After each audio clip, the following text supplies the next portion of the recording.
Welcome back. The agricultural sector in Africa is of major importance for sustainable economic growth. To keep its growth momentum going, the African Union has developed a strategy aimed at improving the continent's agri-food output by 45% in the upcoming decade.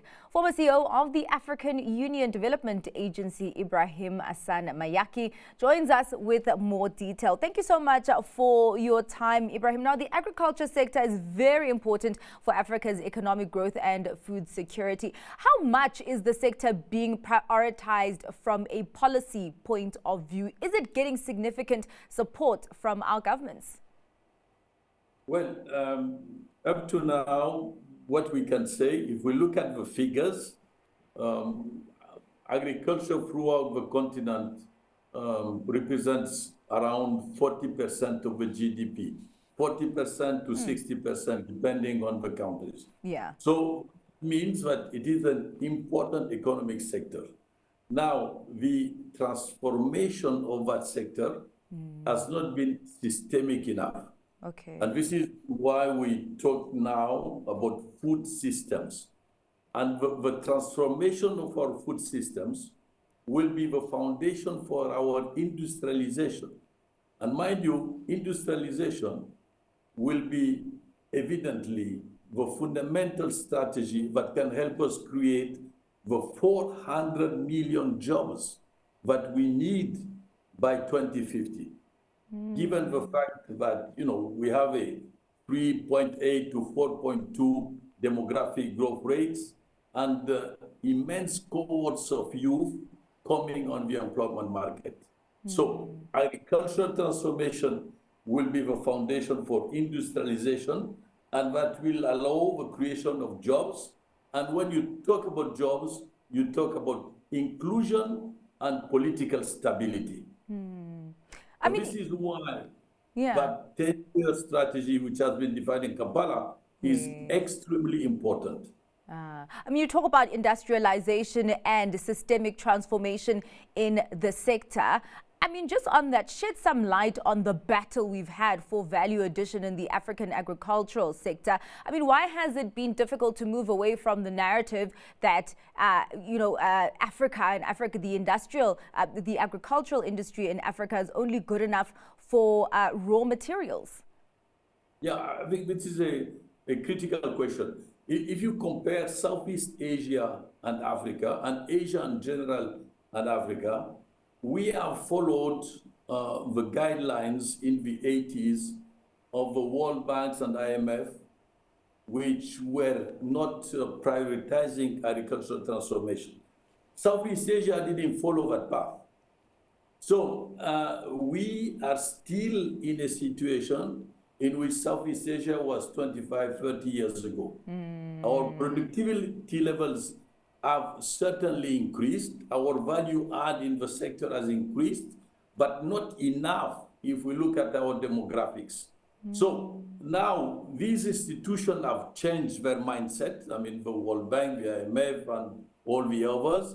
And the governments have also changed their mindset and have prioritized agriculture, but we need to do more. Mind you, the main financiers of Africa's agricultural transformation today are small-scale farmers who produce 80% of the food we eat. So we had the target of 10% of public resources allocated to the sector.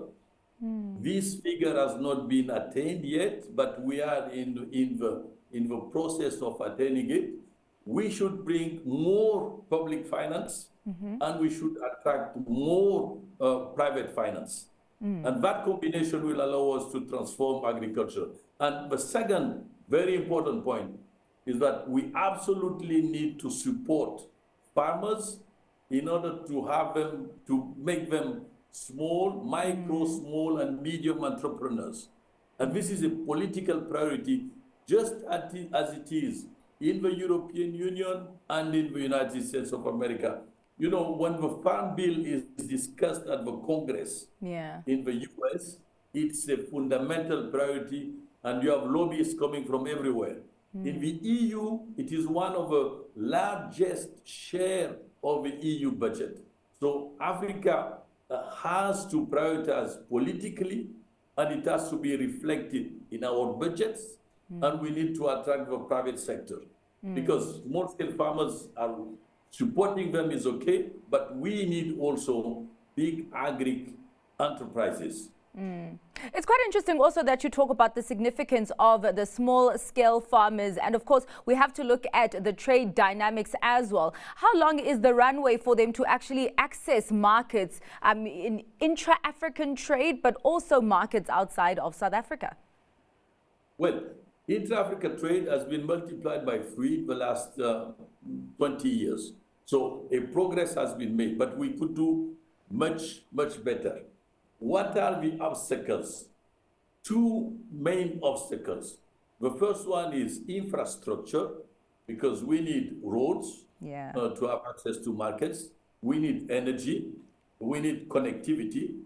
And mind you, these infrastructure need to be regional, not only national, but regional, because Africa has defined through the African Union, development corridors, which can allow that infrastructure to be implemented, developed, so that we have spaces of economic density within the corridors, and we can have food baskets interacting between themselves.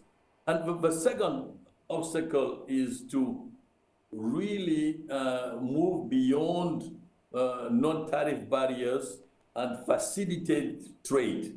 This is what the CFTA is trying to achieve, but we need to accelerate. And I want to emphasize the verb accelerate. Acceleration is the fundamental dimension that we need to aim at, because everything is going very quickly. Our population is, increasing, will be 2 billion by 2050, 2 billion point X. Urbanization is going very quickly.